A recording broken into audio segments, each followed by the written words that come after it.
बहुत बहुत स्वागत है आपका कुशीनगर समाचार पे। सबसे पहले तो मैं कुशीनगर समाचार को धन्यवाद देना चाहता हूं कि आप मुझे हमारी प्रिय जनता से सीधे सीधे रूबरू होने का अवसर प्रदान कर रहे हैं। इसके लिए आपके चैनल को बहुत बहुत धन्यवाद। सबसे पहला प्रश्न सर, क्योंकि आप दावेदारी पे आपकी मुहर लग चुकी है, और क्या कुछ मुद्दा होगा इस विधानसभा 332 के लिए? देखिए, विधानसभा 332 के लिए बहुत सारे मुद्दे हैं। सबसे पहला मुद्दा तो इस विधानसभा के रोजी रोजगार के लिए है। इस विधानसभा क्षेत्र में रोजगार के नाम पर कुछ भी नहीं है, तो मेरा प्रयास होगा कि हम इस विधानसभा में रोजगार का सृजन का माध्यम बने और कुछ ऐसा किया जाए जिससे युवाओं को आसानी से रोजगार उपलब्ध हो सके। बहुत सारी योजनाएं हैं मेरे मन में, अब उनको अभी लाना उचित नहीं है। अगर मुझे यहाँ की जनता ने अगर ये अवसर दिया तो मैं निश्चित रूप से रोजगार के अवसर मुहैया कराऊंगा, और आज की डेट में भी जो मेरे पास संसाधन हैं उससे मैं हज़ारों लोगों को मैं रोजगार मुहैया करा रहा हूं अपने निजी संसाधनों से। अच्छा, जो वर्तमान के विधायक रहे गंगा सिंह कुशवाहा, उनके कार्यकाल को आपने देखा होगा बहुत बारीकियों से, क्योंकि आप विपक्ष के दल के हैं, तो किस तरीके से देखते होंगे कार्यकाल को आप? ये हाथ कंगन को आरसी क्या, पढ़े लिखे को फारसी क्या, ये तो अभी आप देखिए आज उनके सुपुत्र महोदय का को प्रत्याशी बनाया गया है, तो आम जनमानस में उसका क्या रिएक्शन है। यहाँ तक कि बीजेपी के जो पदाधिकारी हैं, कार्यकर्ता हैं, जो भी बीजेपी से समर्पित जो भी लोग थे, आज उनके मन में बहुत क्षोभ है। क्योंकि माननीय विधायक जी शिक्षक रहे हैं, प्रधानाचार्य रहे हैं, हम तो उनके बारे में कोई टिप्पणी तो नहीं करेंगे, लेकिन कहीं न कहीं फाजिलनगर की जनता इन 10 सालों में अपने आप को ठगा महसूस की है, जिसका आज रिजल्ट आपको मीडिया, फेसबुक के माध्यम से हर जगह आपको देखने को मिल सकता है। जैसे उनके कार्यकाल का अगर विवरण हम पूछे आपसे, कार्यकाल से संतुष्ट हैं उनके? चूँकि तमाम, जब मैंने हाल फिलहाल में इंटरव्यू किया था उनका। अब देखिए, हम तो एक प्रत्याशी हैं बीएसपी के, तो हमारा संतुष्ट होना न संतुष्ट होना कोई मायने नहीं रखता है। आम जनता संतुष्ट है कि नहीं संतुष्ट है, इस पर आपका फोकस होना चाहिए। क्षेत्र में काम हुआ है आपके नज़रों में? आपके जो भाजपा विधायक रहे हैं उन्होंने काम किया है आपके क्षेत्र में? कोई भी सरकारें होती हैं, सरकार आम जनता से टैक्स लेती है, इसीलिए टैक्स लेती है कि हम आपको अच्छी सुविधा देंगे, और अच्छी सुविधा के लिए ही हम हल्दी से लेकर, नमक से लेकर के और यहाँ तक कि कफन तक हम लोग टैक्स देते हैं कि हमें सरकार अच्छी सुविधा उपलब्ध करावे। तो जहाँ तक मेरा मानना है कि जो हमें सुविधाएं मिलनी चाहिए वो नहीं मिल पाई। जैसे मूलभूत सुविधाओं की बात करें तो मूलभूत सुविधा, क्या सरकारी योजनाएं धरातल पर उतर पाई? नहीं, देखिए, मूलभूत सुविधाओं का क्या है, आप देख लीजिए खुद फाजिलनगर में आप रहते हैं, बिजली की कितनी बड़ी समस्या, इसके लिए कितने बार धरने हुए, प्रदर्शन हुए, क्या कुछ सुधार हुआ? वो तो कहते ना कि पहले बिजली वीकली आता था, अब तो 12 घंटे आ रहा है। नहीं, बिजली 12 घंटे आ रही है, लेकिन आज भी देखिए कि हमें तो लग रहा है कि जब से लगभग 18 महीने से मैं विधानसभा का दौरा लगातार कर रहा हूं, जब से मुझे प्रभारी प्रत्याशी बनाया गया, तब तक हमको लग रहा है कि 3-4 जो संविदा कर्मी जो लाइनमैन थे उनकी जान चली गई।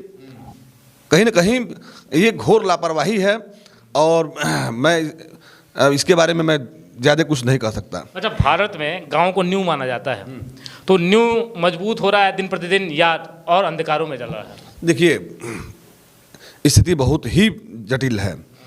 आज के समय में जो व्यवस्था है, आदमी कराह रहा है। इस महंगाई से त्राहि त्राहि मचा हुआ है। आप किसी भी तरफ से देख लीजिए, आप उठा लीजिए, खाद्य सामग्री से लेकर के निर्माण सामग्री, भवन निर्माण सामग्री से लेकर के आप देखिए तो हर जगह सीधे 3 गुना से 4 गुना का अंतर आज को आपको मिल रहा है। आम इंसान जो 2-3 सब्जी खा रहा था, आज वो 1 सब्जी पे आ गया है, जो सब्जी पे था वो चटनी पे आ गया है। तो कहीं ना कहीं हमारे लिए बेरोजगारी तुरसा की तरह से मुंह बाय खड़ी है, और इसी पे महंगाई की मार। तो महंगाई की मार आम जनता अब इससे कराह उठी है और परिवर्तन का मूड बना चुकी है। अच्छा, जिस पार्टी का आपने दामन थामा है वो पार्टी कहीं ना कहीं अब धरातल पे नहीं दिख रही है, कहीं ना कहीं वो डूबती नजर आ रही है, उसकी नया डूबती है, तो उस डूबती नया पे सवार है आप? देखिए, ये तो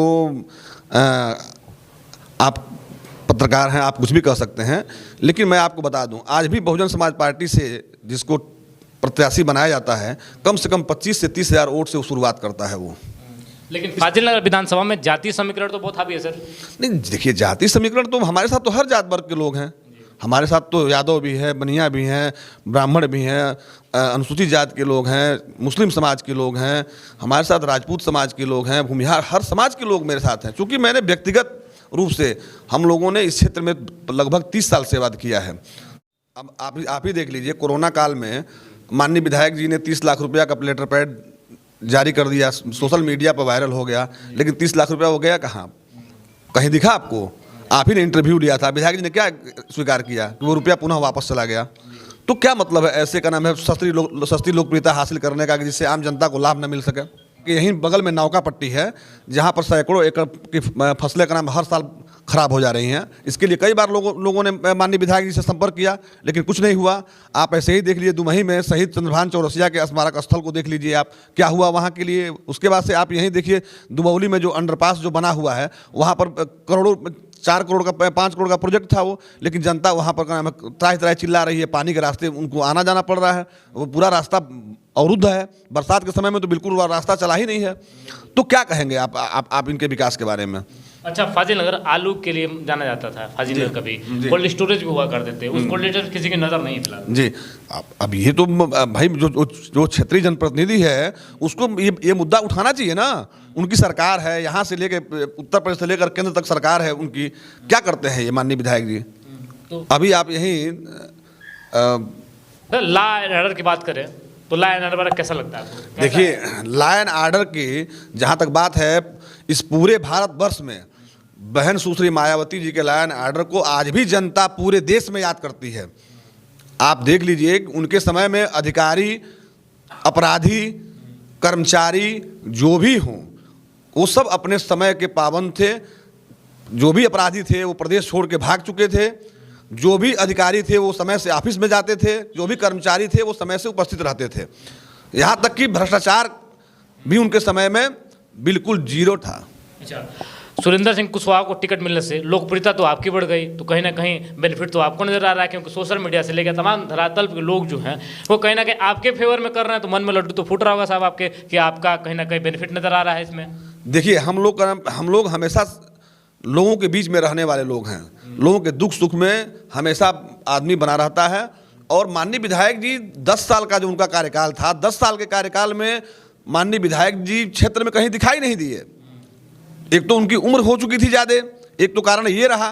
दूसरा कारण कि जो लोगों की उम्मीदें थी उनसे, वो उम्मीद पर बिल्कुल खरा नहीं उतरे। उसी का आज ये जो आपको देखने को मिल रहा है सोशल मीडिया पर, जो भी उनके खिलाफ जो भी बयानबाजी सोशल मीडिया पे आ रही है, उनके ही पार्टी के लोगों द्वारा, या फिर कहीं ना कहीं वो लोग अपने आप को ठगा महसूस कर रहे हैं। इन 10 सालों में कोई भी कार्यकर्ता, किसी पार्टी का कार्यकर्ता हो, वो अपने नेता के लिए अपना पूरा जी जान लगाता है, समय लगाता है, पैसा लगाता है, गाड़ी लगाता है। तो अगर उसको मिला क्या, वो अपने आप को ठगा हुआ महसूस कर रहा है। वो तो उम्मीद लगा के बैठा हुआ था ना कि भाई हमारे बीच के किसी आदमी को मिलेगा। लेकिन जहाँ तक भाजपा वंशवाद का विरोध करती है, भाजपा खुद वंशवाद की पोषक बन गई है। तो कहीं ना कहीं कार्यकर्ता तो भाई देख रहा है ना कि इनके कथनी और करनी में अंतर है। तो आज भाजपा का कार्यकर्ता भी इस बात को महसूस करके आहत है कि हमारे साथ छल हुआ है, छल किया गया है। तो उसी का परिणाम है कि लोग आज सोशल मीडिया के माध्यम से अपने अपना विरोध दर्ज करा रहे हैं। महंगाई को लेकर क्या कहने वाले हैं? क्योंकि महंगाई, राशन तो घर घर आ जा रहा है, किचन तक राजनीति पहुंच चुकी है। पहले कांग्रेस पहुंचा, अब भाजपा पहुंच चुका है किचन की राजनीति करने के लिए। क्योंकि राशन फ्री, आपको हर चीज़ फ्री मिल रहा है, 2000 रुपये किसान निधि के तहत भी मिल रहा है। तो कहीं ना कहीं आम जनमानस तक तो पकड़, इनकी पैठ जो है मजबूत हो गई है। उस पैठ को कैसे संतोष तिवारी भेद पाएंगे? अच्छा, ये फ्री कहाँ दे रहे हैं, जरा आप बताइए ना, ये फ्री कहाँ दे रहे हैं? जो एक मजदूर तबका भी है वह भी टैक्स के रूप में हर महीने में कम से कम 1000 से 1500 रुपया टैक्स के रूप में देता है। वो कैसे देता है? नमक पे देता है, हल्दी पे देता है, मसाले पे देता है, कपड़े पे देता है। माने टैक्स से ऐसी कोई चीज़ नहीं है कि जो टैक्स से वंचित हो। तो अगर हमसे आप महीने में अगर 2000 रुपये टैक्स के रूप में ले रहे हैं, अब महीने में हमको आप 5 किलो राशन फ्री में दे दिए तो फ्री हुआ वो। हमसे सरकार जो टैक्स जो वसूलती है प्रत्यक्ष या अप्रत्यक्ष रूप से, तो उस टैक्स का नाम है लाभ हमको क्या मिल रहा है? हमें तो नहीं दिख रहा है। ये वोट की राजनीति है। राशन जनता आज बेवकूफ़ नहीं है कि आप उसको 4 महीना 5 महीना राशन खिला करके और उसको आप दिग्भ्रमित कर देंगे। वो लोग जानते हैं कि ये मेरे ही पैसे का राशन है। सोशल मीडिया में आपके समर्थक हैं, आपके शुभचिंतक हैं, तमाम लोग लिख रहे हैं कि अब की बात संतोष तिवारी। तो संतोष तिवारी सबसे फिट कैसे हैं, और संतोष तिवारी इन तमाम जनप्रतिनिधियों में सबसे गुड कैसे होंगे? अपने आप को कैसे स्थापित करेंगे, कैसे बताएंगे कि नहीं? आप कैसे माने जनता आप पे, कैसे भरोसा, क्यों भरोसा करें आप पे? देखिए, मैं आज के डेट में भी मैं आपको बता दूं कि जो भी मेरे पास संसाधन हैं, उन संसाधन से मैं सैकड़ों लोगों को मैंने रोजगार मुहैया कराया है। मैंने सैकड़ों लोगों को मैंने सेवा में मैंने अवसर दिया है, नौकरी में जगह जगह। तो कहीं ना कहीं युवाओं का ये भरोसा है मेरे ऊपर कि संतोष तिवारी एक कर्मशील पुरुष हैं, कर्मठी व्यक्ति हैं, और निश्चित रूप से अगर वो इस विधानसभा की बागडोर संभालते हैं तो जो इस विधानसभा की सबसे बड़ी जो समस्या है रोजी रोजगार की, उस पर सुधार होगा, उस पर काम होगा। और निश्चित रूप से फाजिलनगर विधानसभा में उनको ले आकर के मैं यहाँ पर कल कारखानों को लगवाने की व्यवस्था मैं सुनिश्चित कराऊंगा। विधायक जी कहते हैं कि मैंने फाजिलनगर को दुधही को नगर पंचायत बना दिया, आपके क्षेत्र में मिनी स्टेडियम स्थापित कर दिया, रोड का जाल बिछा दिया, व्यवस्थाओं का संचार किया। अब व्यवस्थाएं है ही नहीं।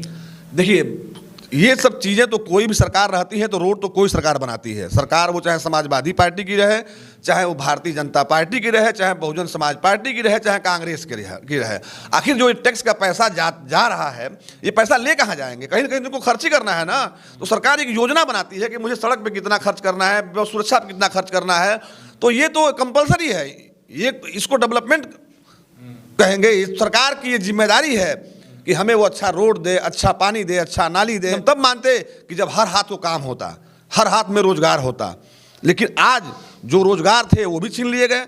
आप देखिए ना, अभी ये गांव में पंचायत सहायकों की भर्ती हुई है, 6,000 रुपया मानदेय पे हुआ है। 9 बजे से लेकर के शाम को 5 बजे तक उनसे काम लिया जा रहा है, 200 रुपया दिहाड़ी पे। आप बताइए, जबकि गांव में आज मजदूर 350 रुपये मिल रहे हैं। ये क्या कर रहे हैं? सेवा प्रदाताओं के माध्यम से जो नौकरियां लोग जो जहां तनख्वाह लोग पाते थे 70,000 80,000 रुपया, ये उनको 6,000 में 10,000 में काम करवा रहे हैं। ये शोषण कर रहे हैं, नौजवानों का, युवाओं का शोषण कर रहे हैं। तो आपकी सरकार आएगी या आप प्रतिनिधित्व बन के जब आएंगे तो सारी इस अव्यवस्थाओं को व्यवस्थित कर पाएंगे? अरे आप इसमें करने की क्या बात है? आप देखिए ना, हाथ कंगन को वारसी क्या, पढ़े लिखे को फारसी क्या। आप देखिए, जब बहुजन समाज पार्टी की सरकार थी, बहन सुश्री मायावती जी ने 1,16,000 सफाई कर्मियों की नियुक्ति किया। ये इतिहास है। जितने भी कांस्टेबल की भर्ती हुई, कोई कह नहीं सकता कि एक चमन्नी भी किसी का लगा हो। पूरी पारदर्शी तरीके से ये तो क्या नाम है, भर्तियां निकालते हैं और इनका पेपर लीक हो जाता है। क्यों लीक हो जाता है भाई? ये हमसे भरवाना चाहते हैं। क्यों भरवाएं भाई? आप भी तो युवा हैं। आप समाज का दर्पण हैं। आप पत्रकार को समाज का चौथा स्तंभ माना जाता है। तो कहीं ना कहीं राजनीति की जो अग्रसरता है, राजनीतिक जो महत्वाकांक्षाएं हैं, उपेक्षाएं अपेक्षाएं हैं, बढ़ती नजर आ रही हैं इस विधानसभा में। और फिर से आपको हम लपेटे में लेंगे, विधानसभा के तमाम गांवों का जब आपके साथ भ्रमण करेंगे। तो फिलहाल के लिए बहुत बहुत शुक्रिया सर कि आपने समय दिया। आपका पूरा विचारधारा हम प्रतिबद्ध थे कि आपका विचारधाराओं को लोगों के बीच रखें, ताकि लोग जान सके कि हमारे जो दावेदार हैं अलग अलग पार्टियों से, आखिर वो क्या मैनिफेस्टो लेके आए हैं, किस विचारधारा से आए हैं। तो तमाम चीज़ें जब आम जनता के पास पहुंचेंगी तो वो चयन जो है आसानी से कर पाएगी। तो आपकी लोकप्रियता कहीं ना कहीं बढ़ती नजर आ रही है, कहीं ना कहीं आपके मन में लड्डू फूट रहा है सुरेंद्र सिंह कुशवाहा को टिकट मिलने की वजह से। तो फिर आपको लपेटे में लिया जाएगा। फिलहाल के लिए बहुत बहुत धन्यवाद सर। धन्यवाद, बहुत बहुत धन्यवाद।